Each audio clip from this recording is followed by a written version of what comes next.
Hello. Welcome back to the GM's Guide. I'm your host, Dan Felder, your kind and merciful GM. Now, last time we talked about the first part of our Disney World campaign. When I say our, I mean me and Gabe creating a campaign arc for his setting, Radiant Earth. We lay down a huge amount of foundation for this, so stop now if you haven't listened to the previous podcast. Go listen to it and come back. I will assume that you have listened to it. So we're going to pick up where we left off. Now, just a quick reminder, because it might have been a little while since you've heard all this. I don't want to make you re-listen if you already have listened to it. Gabe, what is Radiant Earth? Radiant Earth is a setting where nuclear war unleashed magic and radiation that transformed the world and created a new magical landscape, partially based on Fallout and Adventure Time, but very much a post-apocalyptic wonderland where things like the Lincoln Memorial statue come to life and turn into a tyrant dictator in Washington, D.C. It's a very fun and crazy world that I was running my players through, and we ended up making a special Disney campaign that could only take place in a world like this, where the players come across the ruins of Disney World. And what's in the ruins of Disney World, Dan? Well, in the ruins of Disney World, we have our version of the unhappiest place on Earth. We have taken over Disney World and made it into an extraordinarily diverse location where you go up against classic Disney villains, try to rescue classic Disney characters, and bring the happiness back to what was the happiest place on Earth. Now, we decided to structure out this setting into several main areas. Each of the main amusement parks that make up Disney World, because there are several that make up the larger amusement park, would be ruled by one or more classic Disney villains. And we'd have more Disney villains throughout the campaign messing with them, and crucially, the campaign structure would be broken up like this. Players would spend an adventure getting into Disney World, and slowly unwrapping the layers and getting revealed what this was and what this cool concept was in this really epic way.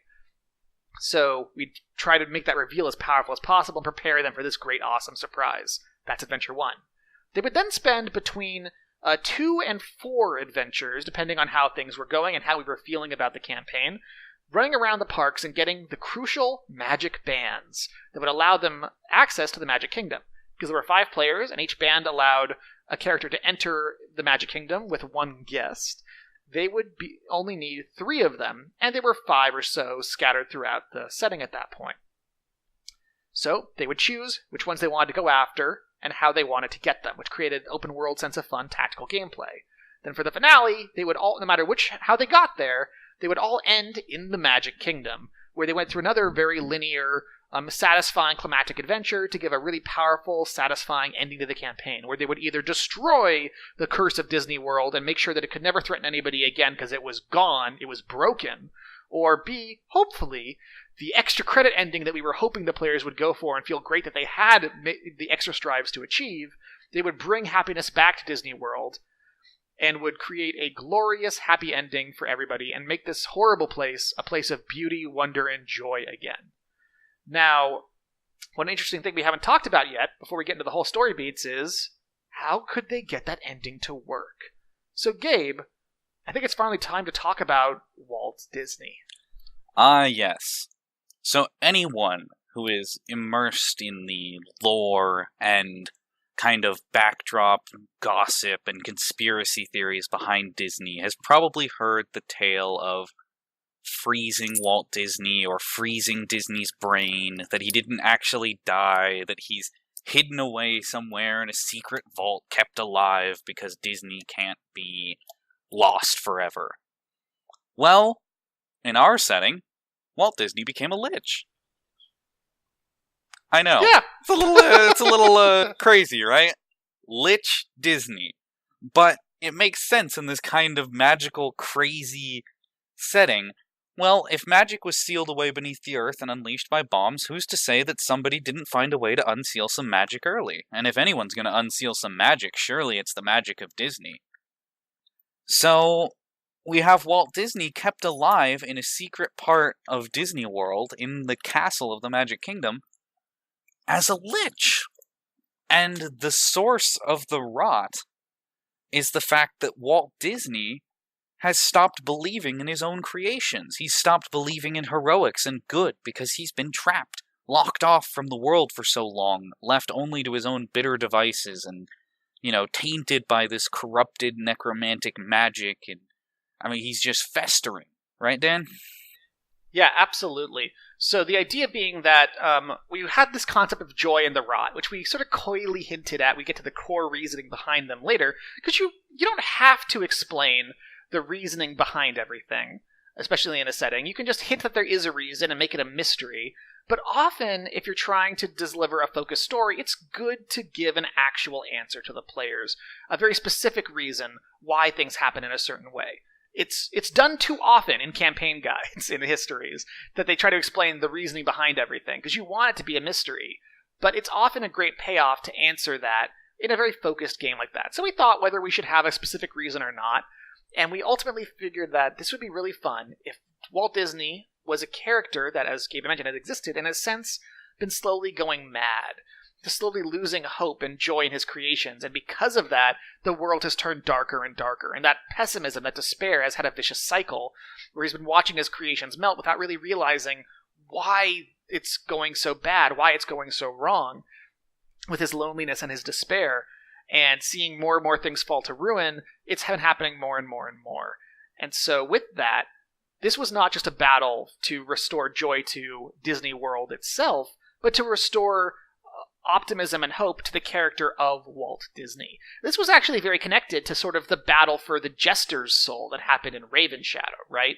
Like, he was the guy whose moods and characters informed the island, and he was in a fury. There were storms, and his pessimism and his anger and his disgust in his character, in his people, and in his own madness is what turned his once glorious paradise to protecting his people into a horror land. And the big, powerful, affecting ending of Raven Shadow is that when the players manage to redeem Nikolai and remind him of what he once believed and get him to sacrifice himself for his great cause, and have him finally die a heroic death, which hallowed his entire island and let them save the campaign setting. And so that worked really well, so it was fun to sort of return to that well of inspiration to echo that for the finale of Walt Disney, right? Yeah, it was a really good starting point for this whole scenario. It tied things up neatly. Now we had a character representing the joy and the rot, a character that the players could actually notably impact and bring back some personality to. Now, I know a number of people are probably going to take issue with our characterization of Disney. I'm sure there's a lot of things by modern standards many would not consider him to be exactly the best of people, but that was kind of to the side of our core message, so we kind of presented a more idealized version. And also, he's a lich, so, he's causing a lot of horror right now, so, there's a complex picture being painted no matter what. Abraham Lincoln the statue is not Abraham Lincoln the man. Walt Disney the Lich is not Walt Disney the man. So that was one of the key. So the core thing about it is, instead of having sort of a more vague concept of joy and sorrow in the world, players could impact Walt Disney directly and have a conversation with him at the end and focus all the ending on trying to either restore his faith in his creation and make him a force for good again, or to kill him and destroy him utterly, which would destroy all the Disney magic that has since turned bad. So that was this cool final role-playing moment that they could engage with the characters for the big climactic finale. Or they could turn it into a battle in which they destroyed Walt Disney and his guardian Maleficent, who was corrupting and using him further in order to control the area. Which also, by the way, set up a great final reveal, right? You're used to thinking Maleficent is the big, big bad right from the start. She's the big dragon controlling all of Disneyland.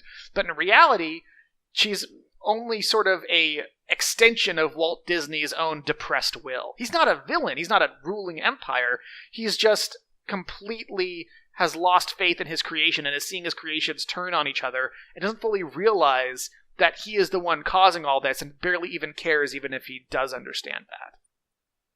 Indeed. I think it really tied everything together really neatly.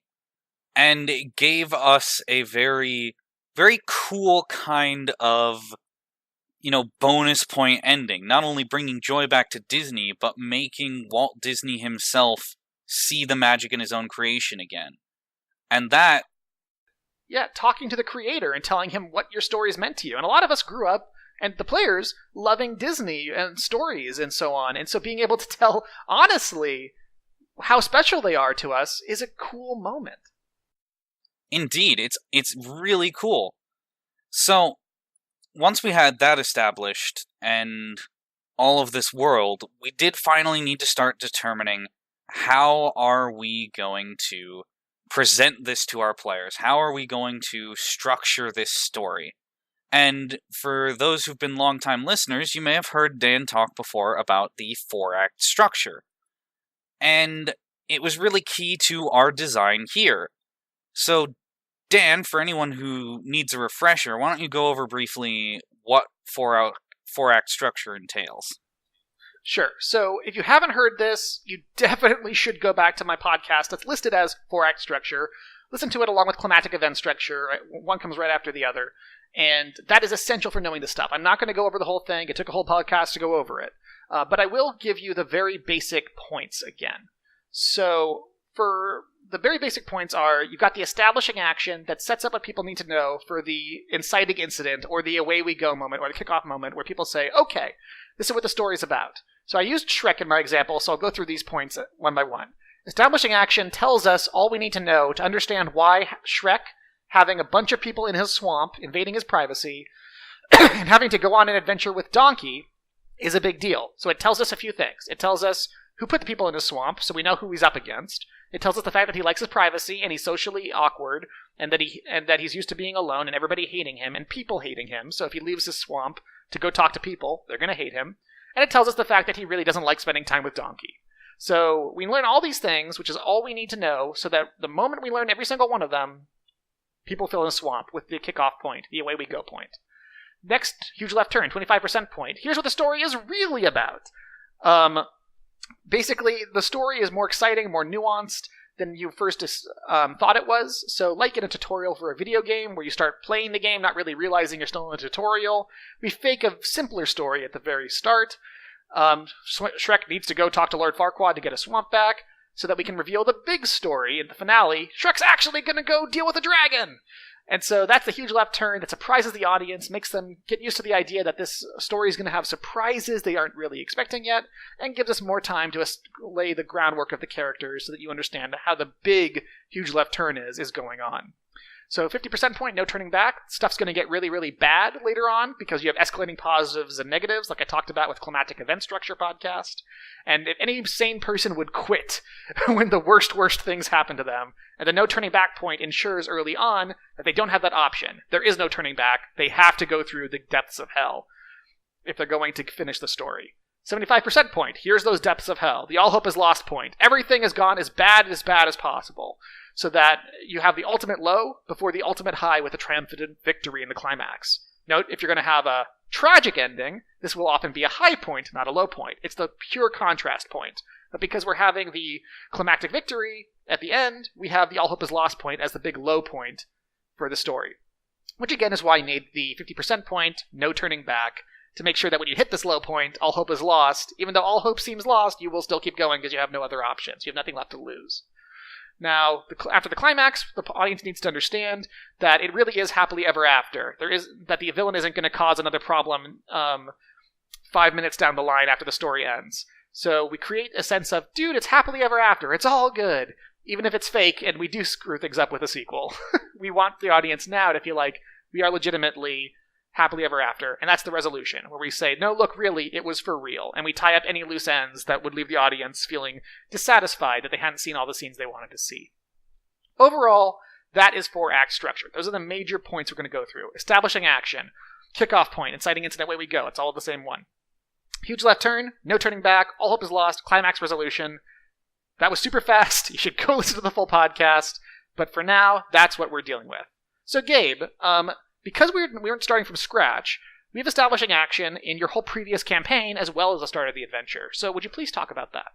Yeah, so as I said in the previous podcast, the players in my campaign were starting in southern Florida, and have been hearing the whole campaign how the center of Florida has become this giant death swamp of horrible things nobody goes through and survives, and it cuts them off from the mainland United States. And since these players are on a very exploration-oriented adventure, they want to get out of southern Florida. They want to explore the whole of the country. But this swamp stands in the way. They can't explore more until they get through here. So, in a very real way, this swamp has been hyped up as the Great Barrier, the thing that stops them from exploring further. So, they have this context of the swamp being this terrible place that blocks people from going forward. And then we have them get to the swamp, this kind of initial part of the adventure. They need to get through the swamp. It's mostly water, so they need a boat. And they run into this kindly old woman who says that she has one. And she does. It's a swamp boat. You know, if you've ever seen the classic swamp river boats with the big fan on the back, I know it's not really a fan, but it looks like a giant desk fan. It's a fan. Yeah. And it's just, you know, that aesthetic. And you have, you know, her saying that, you know, the swamp didn't always used to be this terrible. I'll let you guys use my boat if you promise to go to the heart of the darkness in this swamp and fix what's wrong there. Now, what the players don't know is, of course, that this is actually Grimhilda, the evil queen from Snow White. And she is actually the former evil ruler of Disney World. And she doesn't want them to go in and clear Disney World for her own sake. Or actually, she does want to do it for her own sake. She doesn't want them to do it for the sake of any good thing. She just wants control back, because Maleficent stole that from her. Yeah, absolutely. So what's so great about this is we're setting up several things. We're setting up the information, and of the big twists we're going to reveal later. That we're going to actually change her identity several times for the players' minds over the course of the campaign. So start off by being kindly old woman who says that her family used to protect this area and defends they're the people who stop some of the mechanical zombies that players are dealing with, and the bad things from leaving the swamp. But her brothers are gone now, and this sense of brothers and family is going to be one of the red herrings later for what you think she actually is. And but she's all that's left, and her family's gone. It's only her left. She needs the players' help to destroy the evil once and for all, so the swamp can return to good. That already players say, oh, okay, it used to be not bad, and now the swamp's been scaring us this whole previous campaign. We can maybe end this problem, and that would be really cool. And so they're already imagining, like you mentioned, bog monsters and things like that. That's what they expect to be dealing with at this point, right? Yeah, which is why when they do finally agree to the old lady's terms, they go in on her swamp boat, and she accompanies them because she says she's going to help. And she gives them, she's going to drive the boat, and she gives them this special object that she says, you know, when you reach the heart of the swamp, activate this, and it will fix everything. Mm-hmm. Don't open it before then, because otherwise it'll be wasted. Now, the players think this is going to be some kind of magical, helpful device, but what it actually is a beacon that she will be able to teleport to and take control, because she's been magically blocked out of the park, but she can sneak in through this back door. Yes, it is in fact the magic mirror from Snow White, mirror, mirror on the wall. Indeed, and she is going to use the magic of that mirror to take over the park. But what happens is the players are driving on the boat, and they get attacked by something they expected to see, a giant crocodile. Only it's not a normal giant crocodile. It's actually the giant crocodile from Peter Pan. Or maybe it's an alligator. I always get the two mixed up. We got it right when we were telling them. We did our research, but this was months and months ago. Actually, almost a year ago at this point. Yes, indeed. So we did get it right at the time, I promise. So the thing is, we do all this setup. We have, the crocodile or the alligator or whatever it was. I think it's a crocodile. You hear this tick, tick, ticking going on in it, and which is the Captain Hook swallowed his hand, and so you hear the ticking of the watch or something. I forget exactly what. Why it's approaching, and they don't think too much of it at the time, but it will lay the foundation for later. So this is one of the ways you do a reveal. You present information in the context that players think it means one thing, and then later you twist the picture and you realize it's another thing. So they expect to find crocodiles in the Everglades of Florida, in the big swamp. And the fact that it's a giant crocodile, okay, that makes sense. And so it attacks their boat, it bites chunks out of it, and it eats the woman as well, who was their GPS. She said that she only knows the magical ways you can get into the swamp, otherwise you get lost forever. Which, by the way, is the no turning back point of that particular adventure. They have to get to the Heart of Darkness now, because they have no other way to get out. The only thing they can do is end the darkness that is corrupting the swamp that makes it impossible to leave. Otherwise, they can't leave. So, no turning back, right? Yep. And so even though they've lost the woman that was helping them and was guiding them, this is their no turning back point. And not only is there a no turning back point here, we also have a huge left turn, because they get to this Heart of Darkness in the swamp, and they see the park gates of Disney World. Yes, so they are expecting to go to this Heart of Darkness, like this corrupted wood, and they actually see these towering structures and the big Disney sign that says, "Welcome to Disney World." And that's our big setup, and they say, "Oh my god, it's Disney World!" Yeah, they're freaking out at this moment. They're like, "Oh my god, it's Disney World." I remember they were so freaking happy to see this, because they were like, "Oh my god, we're in Florida, this is the center of Florida, it's Disney World, amazing." I was almost expecting this, but like... Yeah, it was so cool. And so, like, Chad, for example, actually had heard us planning this months in advance, and so we made him promise to stay quiet, and he ended up, like, saying, "I'm so glad we finally got here, I have been keep bottling this up, I've been so excited!" And so it was this great moment. And the reason, if anyone who's interested is saying, like, wait, it's no turning back. That's 50% of the way through if you know 4X structure. But it's also huge left turn? What are you talking about? Well, when you're building multiple adventures together, the overall arc of the campaign has a 4X structure, and each individual adventure has a 4X structure. So the climax of this one, which was getting to the finale of this adventure, was discovering, oh my god, it's Disney World. But because it was like the first adventure of a larger piece of the puzzle, it was also the huge left turn for the campaign as a whole. So ending this campaign was the big, huge left turn for the full arc, where you realized, oh, okay, ending this adventure, was the huge left turn for the larger arc. Like, okay, our climax tells us now what the campaign arc is really going to be about.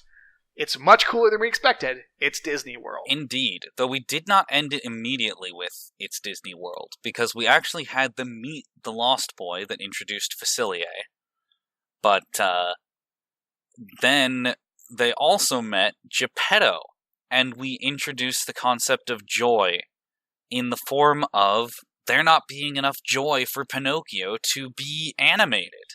Because Pinocchio is a puppet. He's powered by Disney magic, in which case he's positive, he's a good guy, so he's only alive as long as there's enough joy to sustain his magic. Indeed, he can't be an animated puppet if there's no joyful Disney magic to make him animate. And so Geppetto is just, stuck in his workshop with his son not being alive because of the lack of joy, and he's trying to support this, like, backwater resistance, but the resistance movement has no heroes anymore. They're all trapped by Hades, and the players don't know about Hades at this point, but it's made pretty clear here that the Disney heroes are absent, and that they're the first heroes these people have seen in some time.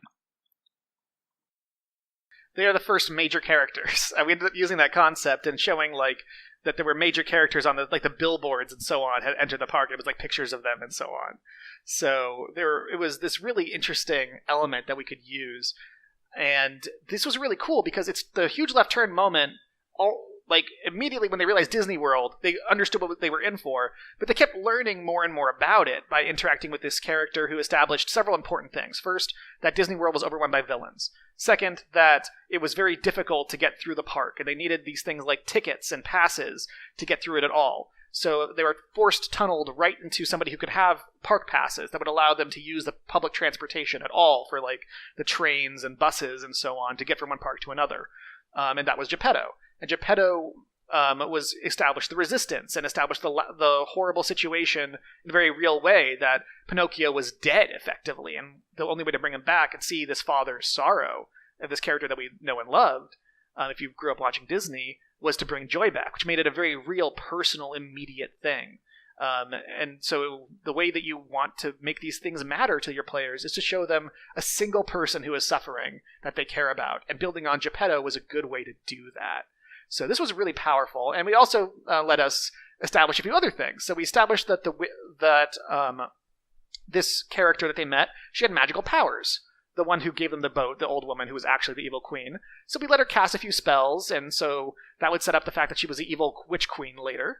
And also, we had her swallowed by the alligator, so they thought she was dead. But when they realized, oh my god, that was the Captain Hook alligator, when they mentioned it to somebody else, and he says, oh, the crocodile from, like, he's been chasing Hook for a while. They realize, oh my god, that was the crocodile from Captain Hook all along. So it puts their previous things in a new light, which also makes them realize, oh my god, she might not actually be dead. Because, like, people who are eaten by the crocodile somehow survive sometimes in Disney. So that established that as well, which let us lay the seed for when, no, she's not actually dead, and she comes back. It doesn't feel weird, it feels natural. And also, we let us do another false trail here that we set up for the future. So we're spending our first adventure setting up a lot of big reveals and twists later, in which we called her, Geppetto referred to her as the Sister Grimm. And so players think, oh, so she's like related to the Brothers Grimm, I get it, because that's the fairy tales. But in reality, her name is Grimhilda. Indeed.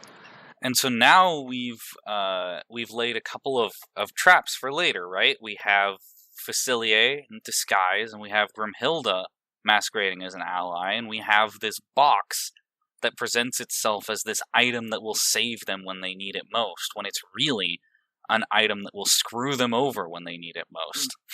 Which is a perfect way to hit All Hope Is Lost, because they're only going to open this item where they're in basically the most dangerous part of the park, and when they absolutely need it to escape something. Because you said, like, open this when your need is most dire at the heart of darkness, but open it when you absolutely need to when you're in that situation. And so players will be in a terrible situation. They'll think, all we have to do is open the box and we'll be okay. They open the box, and everything gets so much worse because the evil queen comes out. Yeah, it's intense, right? Because they get immediately screwed over by it. Immediately. When they were just counting on it to save them. So that's going to be All Hope Is Lost. This was their one piece of hope, and they open it, and it makes things even worse. And so that was going to set up our perfect All Hope Is Lost point, and reveal the big final betrayal plot twist.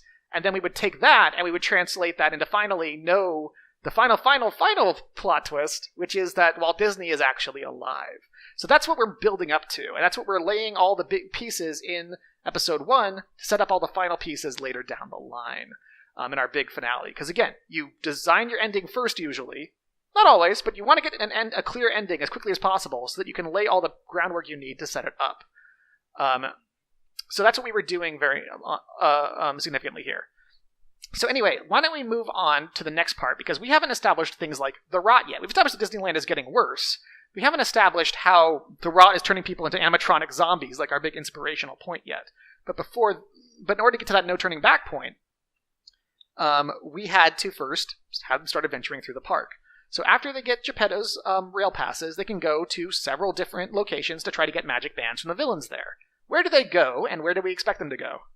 Well, right off the bat, I expected that the first place they would go is Hollywood Studios, because they would hear that it was under Gaston's control. Gaston was a favorite villain of theirs, and Gaston, as we've said before, seems like the weakest and more reasonable of the villains that you can deal with, right? He's human. He's not some powerful, magical undersea enchantress. He's not some massive lion with a hyena Nazi army. He's Gaston. He's strong, full of himself, but human. So yes, his shoulders are as big as a barge or something like that, because he's the villain from Beauty and the Beast. He's just like the random, strong, handsome guy in Beauty and the Beast, if you don't know who Gaston is. That's all this guy is. Indeed, it actually makes you question somewhat how he got to this position of power, but... Right, which we created was the idea was we had to justify that. I remember I was very skeptical about using Gaston in this position of power, but he was a fan-favorite Disney character of your group, so it made a lot of sense. And so we ended up solving that, though, by giving him a special ability that tied into his things in the movie, right? Indeed. Gaston is so full of himself that he actually projects a psychic aura that makes other people full of Gaston. And by full of Gaston, I don't mean that Gaston literally appears inside of you alien style. I mean that Gaston's overconfidence in himself spills over to make everyone else overconfident in Gaston and love him. Yes, everybody is hypnotized by Gaston and thinks he's the greatest guy ever in the famous song of, like, that sets him up as a character in Beauty and the Beast. So we thought that, okay, he has hypnotic aura that allows him, as Gabe just said, I'm just repeating what you just said, but yeah, like, this is what explains why he can control a whole city, because people worship and follow him. He's not powerful enough to take it on his own, but people already think he's amazing and try to worship him, and the players themselves would end up, a good number of them, falling under his spell. Yeah, and true enough, my players immediately went to Gaston, because I know them well. Exactly. So you give them full freedom, but you can still plan where you expect they're going to want to go, and therefore build a focused adventure around their content. Their choice is theirs, but if you expect their choice, and you build choices that they will find appealing, then you can just make very good content for where they're going to want to go. So that's nice. Yeah, so what we figured out for Gaston was that he was going to be in Disney's Hollywood Studios. And as part of being in Disney's Hollywood Studios, we kind of wanted to get some of that Hollywood feel. So we made that park all about Hollywood-style big galas and parties and meeting people and knowing people and all this kind of show business famousness, but it's all centered around this kind of cult almost of Gaston worship. Not like in a god sense, but in a, oh man, Gaston is the best, he's our leader, everything is great. Gaston's almost like Kim Jong-un here, but with psychic powers. Yeah, and so what we decided to do was create a sort of open-ended, fun environment where players would participate in contests to try to go to Gaston's elite party, at which point they could either talk to him to try to get him on their side or to ally with him, or they could try to get close enough to him to take him on and steal his magic band, or take him out and steal his magic band. That was one of the fun things about this structure, was you needed the magic band to get to the final encounter, but you also wanted to make the Disneyland happier, which meant taking out villains and doing other things to make it happier. Even if you could just convince Gaston to do nicer things for people, it would make Disneyland happier, and you would get more joy restored to the park, and you would get more advantages later on. So you had these very specific goals, get the bands, but you had a bonus extra credit goal, which was don't just steal them or buy them from people. If you take out the villains or you make things better in general, things are going to get a lot better as well. So with the specific goals, you had a lot of freedom in how you went about that, which was really hammered home, I believe, because we wanted to make people really understand, don't just think about this like a video game. Think about this like a problem you're going to solve. So, for example, we had another villain show up, which we mentioned earlier, Cruella de Vil. Indeed, Cruella de Vil was met by the players among the events of challenging Gaston. What ended up happening is several of the players did get pulled under Gaston worship, so they automatically went to participate in Gaston's games. And of course, they let Gaston win under his worshipped control because he's Gaston. But the players who weren't controlled didn't participate because they saw what a sham this all was. And those players who weren't participating got to interact with Cruella de Vil. As we established earlier, Cruella de Vil has her own area, Downtown Disney, but she does not have a magic band, so she cannot get into the park.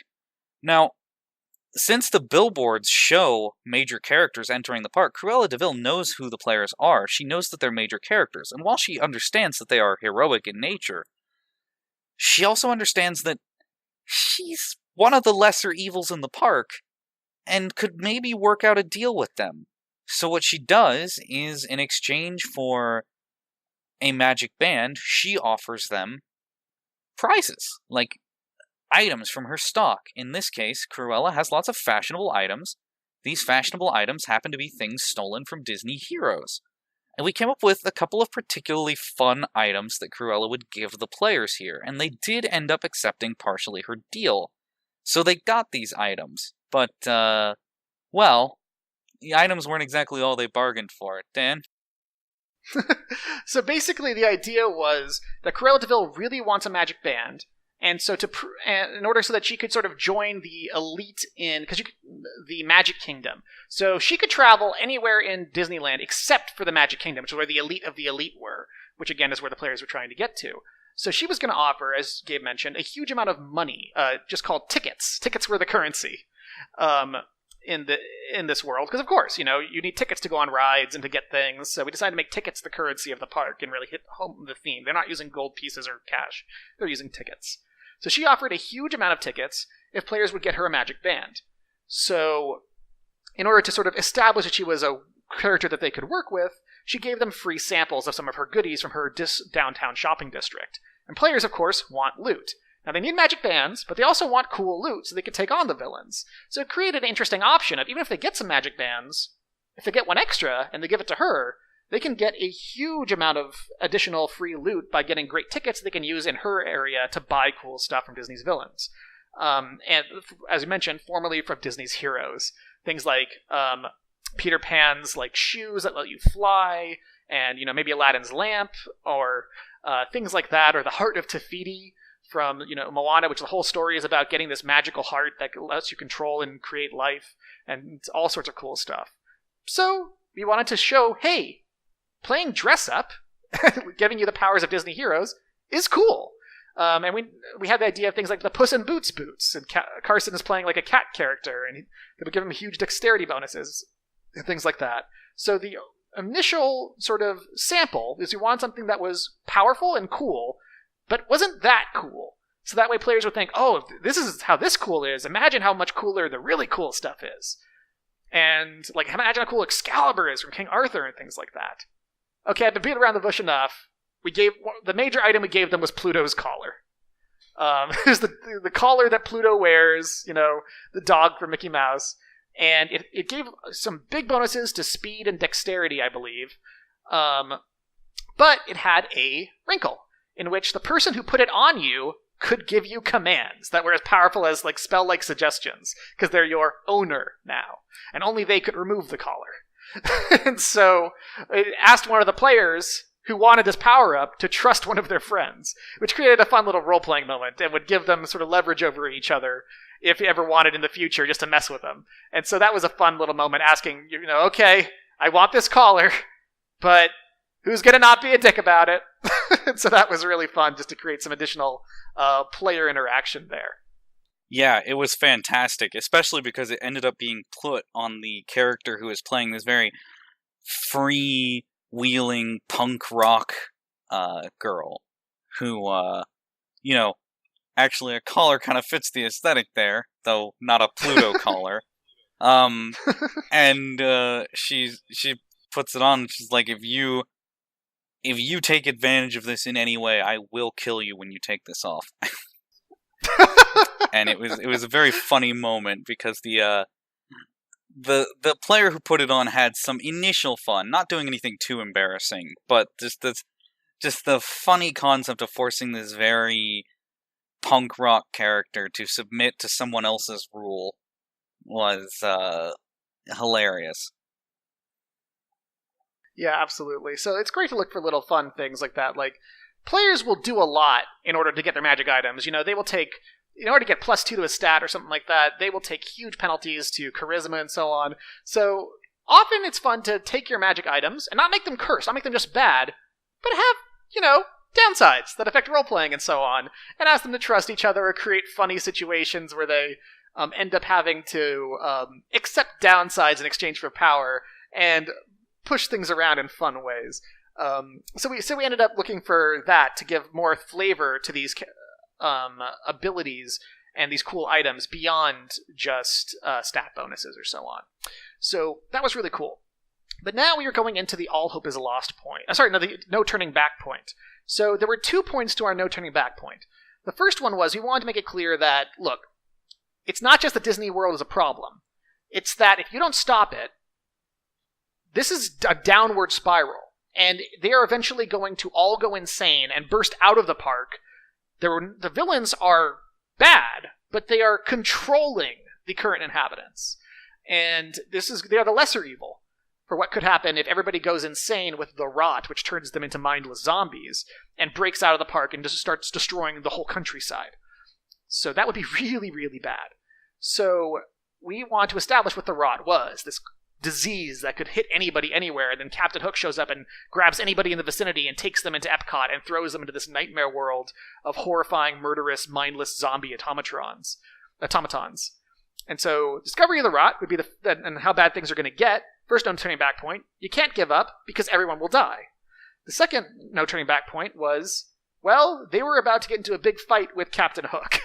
And the solution we kind of were setting up, that we were hoping they would go for when they got into this situation, was to try to steal his ship and leave with this cool thing, and end the episode having stolen his ship and be able to go anywhere in Disneyland, but also have stolen his magic band and stolen the magic band of Gaston, and have a lot of what they needed, but also have made a lot of enemies. Yeah, and the setup ended up being perfect, because they ended up going to one of Gaston's parties. And at this party from Gaston, everything is going... Well, I would say this is actually one of the weakest parts of the arc, simply because the players weren't getting into it. This was supposed to be a very social, intrigue-driven event, and it really didn't work with the characters or the players. But we were able to turn it around when Captain Hook showed up, because we've already established that Hook shows up wherever the rot appears. So we had someone at the party succumb to the rot. And now the players have this horrifying oh crap moment of, we're seeing just how bad the rot is, and everyone is running, this is a chaos, and now in the middle of this chaos where everybody is running from this mech zombie, Hook shows up, crashes the walls down with freaking cannonballs, and launches Hooks down into the place where his pirates jump down on ropes to grab the zombie, but Hook's also making his power play to try and take over Gaston's territory. So at this point, the players end up fighting Hook, Gaston is fighting Hook, and by the end of it all, they've stolen Gaston's magic band. Gaston actually ends up dying in a very fitting manner, just as he fell off a cliff in the original Beauty and the Beast. He ends up falling off of the pirate ship to his death. And they end up stealing Hook's magic band and his ship. So they end this adventure with 2 magic bands and a flying ship that can take them anywhere. And what do they decide to do? Well, they want cool loot. So they decided that after a large discussion, I remember this was being a heavy debate, that it's fun to end campaigns sort of with some additional questions going on, because players end campaigns, and adventures, because players stay involved and discuss them throughout the week. And they decided, ultimately, that they wanted to sell one of the 2 magic bands they had. They only needed 1 more to get to the finale, but because they didn't have all 3 yet, they said, let's just sell 1, and to Relativille, we'll get a ton of cool loot, and that'll make it easier to get 2 more. And that's exactly what they did. And so they went down to the downtown shopping district, downtown Disney, and they spent an entire adventure, really, just finding out what cool items were available and exploring that thing. Now, I wasn't really there for this adventure. I helped you plan what loot would be there. Yes. We just looked through a list of all the cool Disney items and came up with stats and ideas and designs for them. And that was my help for that. I was very busy that week. And I think it was around the week of BlizzCon or something. And so, as a Blizzard designer, that was very, very intense. And so, why don't you talk about what that adventure was like? Yeah, so what ended up happening there is the players go to all these magical stores, they find a lot of cool Disney items. I even threw in a Kingdom Hearts reference, since 2 of the players were big fans of Kingdom Hearts, and one of the players manages to buy a Keyblade. They buy a couple of other items, but the most notable of the cool Disney items they end up buying is the Heart of Tafiti, which they find in a shop being run by Clayton, the hunter villain from Tarzan.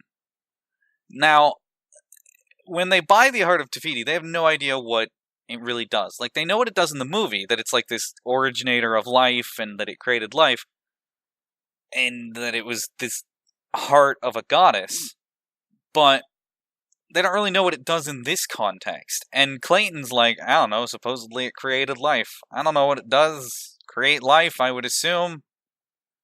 And they on a whim are you know what, we're going to spend a significant chunk of our money buying the Heart of Tafiti.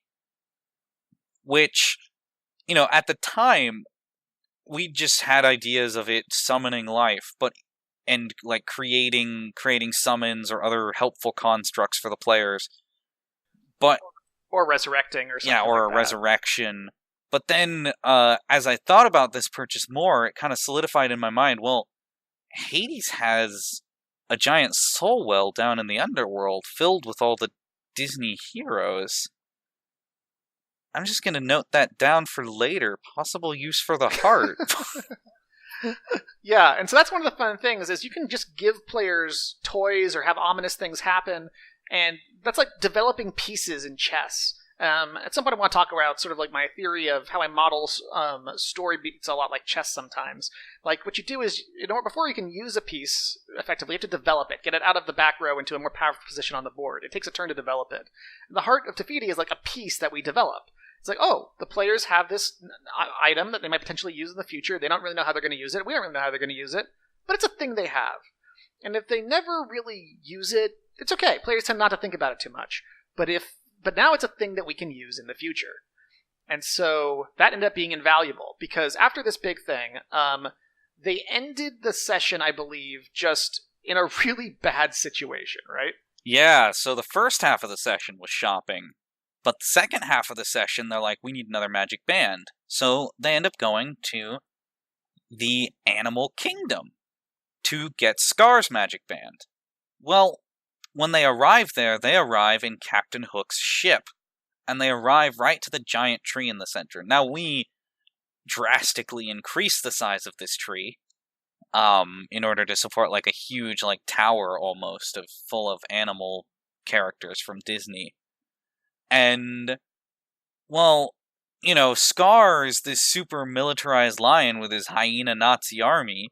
So when he sees Captain Hook's ship approach this central tree and the players are getting off in it, he sends his army of hyenas there. And so, of course, the players end up fighting Scar's army in the tree. There's this giant battle. And then, to make matters worse, because we get to the point where we want to get this all hope is lost at this. This is kind of the fourth session of this, so we're going to have one more session after this. We want to have our all hope is lost point. So this battle and this stealing of Hook's ship, it attracts Maleficent. So as they're finishing off this battle, suddenly the top of the tree is ripped off by Maleficent in her giant black dragon form. And the players are embroiled into an even greater conflict with the big bad of this whole area. And so, the mirror. Yeah, well, I think it's important to know one thing that kind of plays in here, because it's a very funny moment of giving players their own ropes to hang themselves with. I firmly believe, as a DM, that you should never just hang your players for no reason. But if you give your player a rope, and they decide to tie a noose and put it around your neck, well, that's your cue to just grab it and tug. And earlier in the campaign, one of the players the whole group of players had dealt with this Fey mistress who had been taking control of this area and making it dangerous, and they wanted to get through this area as they were traveling through Florida, so they talk to her and end up in a situation where they get her to leave in a bad deal that ends up with her attacking their hometown, though they don't actually know that at this point. And she also wanted a champion. And she knows that one of the players has really wanted to be a cat for most of his life. It's a very long story, but a very strange character. This mushroom who thinks he's a cat because he was raised by cat people. And so she gives him an offer, you can be my champion, and I will make you a true cat.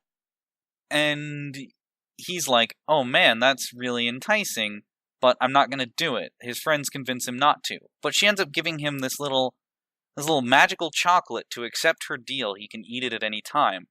And it's at this point when Maleficent shows up, I start hinting, because he's also the one holding the mirror, that, maybe he should use that item. That item, the one that you were given. And he thinks I mean the chocolate.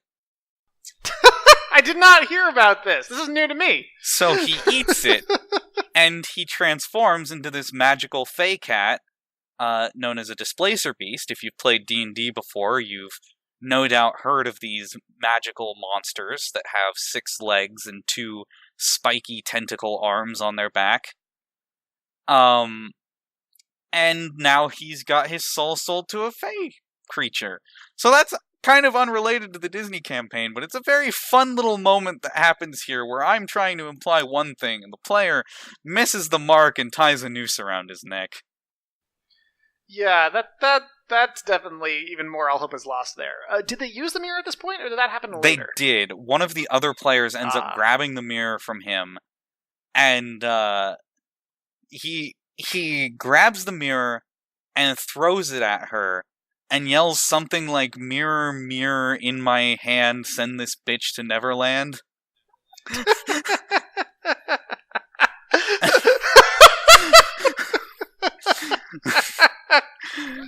Okay, then. Fantastic moment.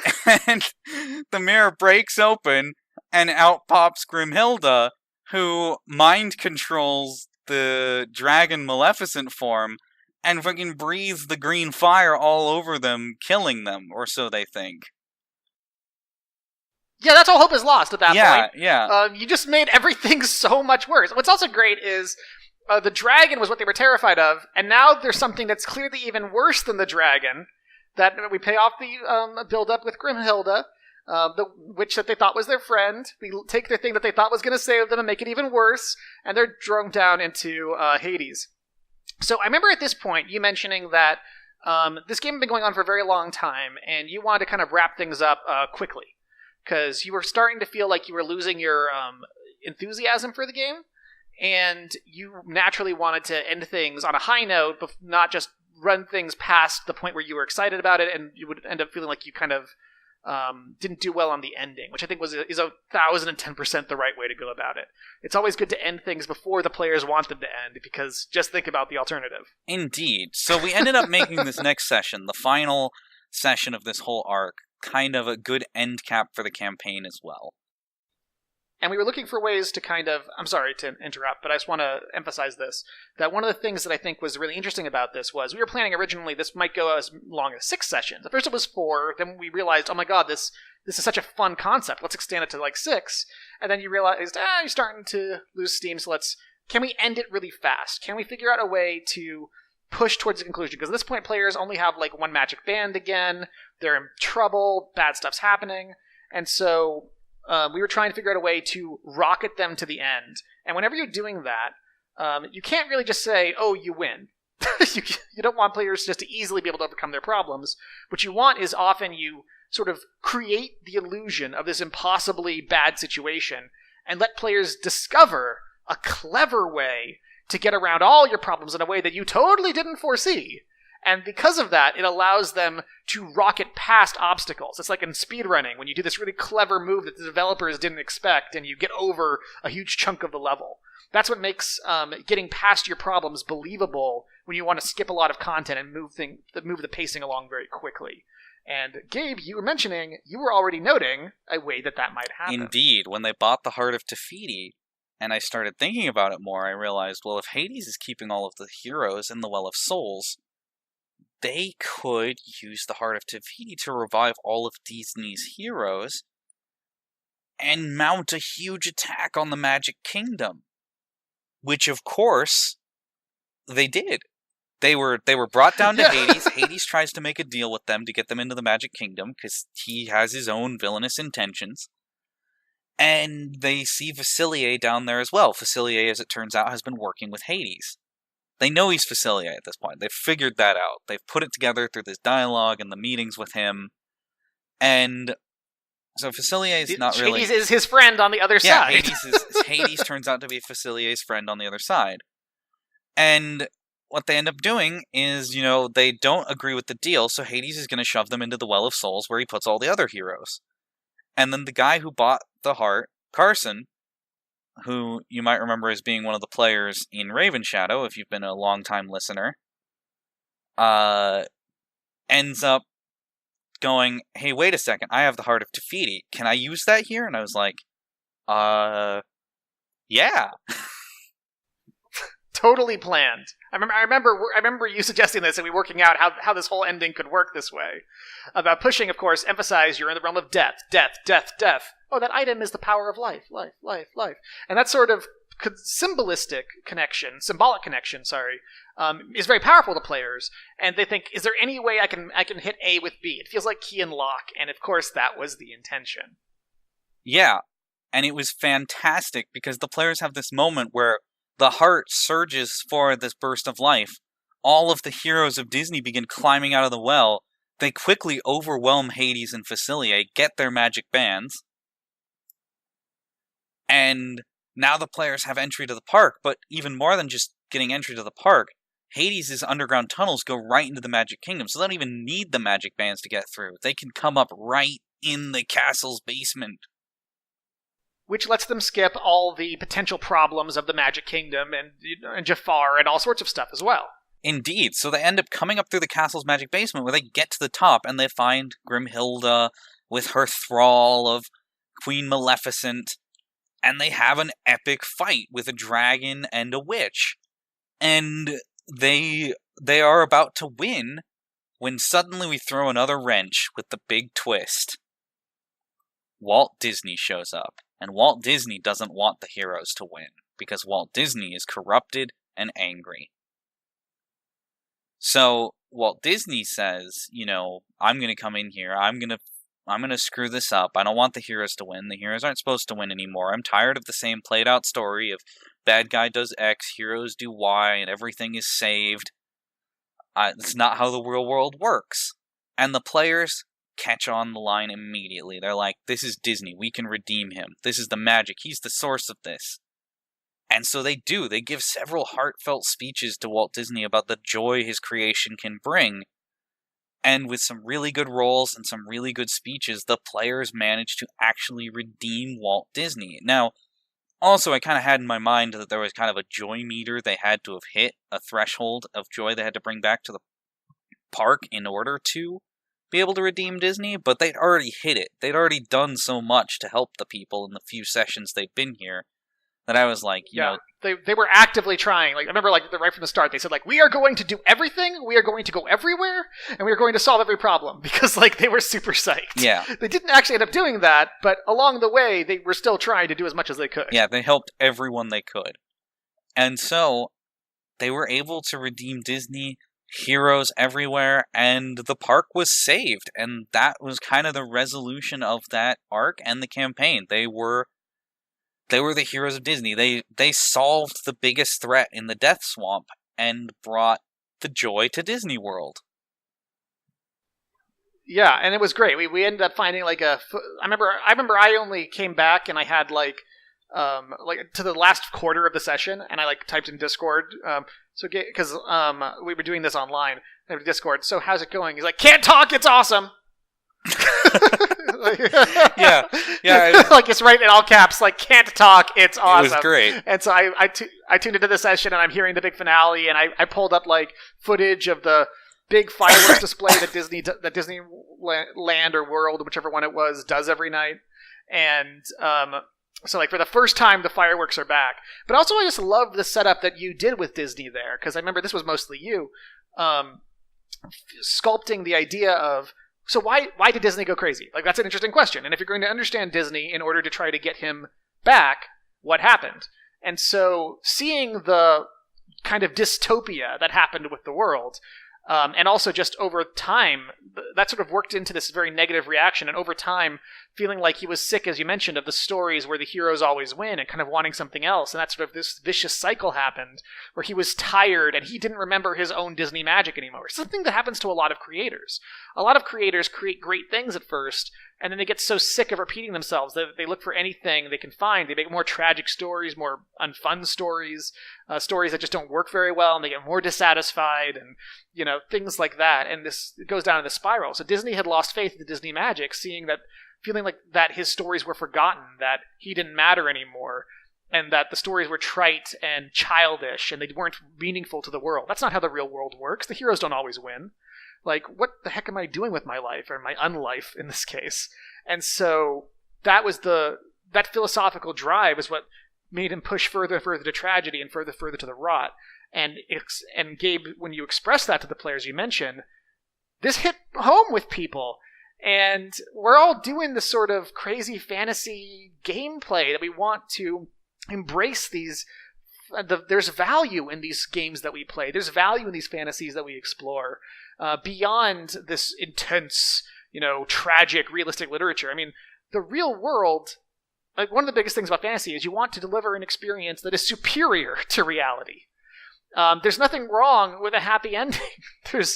And this powerful sort of artistic element, I think, is incredibly valuable and touched a lot of players' childhoods and nostalgia in this really great way, which created this emotional, affecting ending that made the campaign mean a lot more than just a silly excuse to play with Disney villains. Exactly, and it really, a lot of Disney's attitude in some points came from some of my own frustrations I've had creating things, because in a lot of my past campaigns, a problem I'd had as a starting DM a lot is that I would get really excited about an idea, and I would start producing something and creating this game, and over time I would lose that interest and slowly sabotage it by my own apathy and my own unwillingness to push the story forward in a good direction, or just not understanding where I need to take the story anymore, just losing that spark of creativity, so the whole thing turns to crap.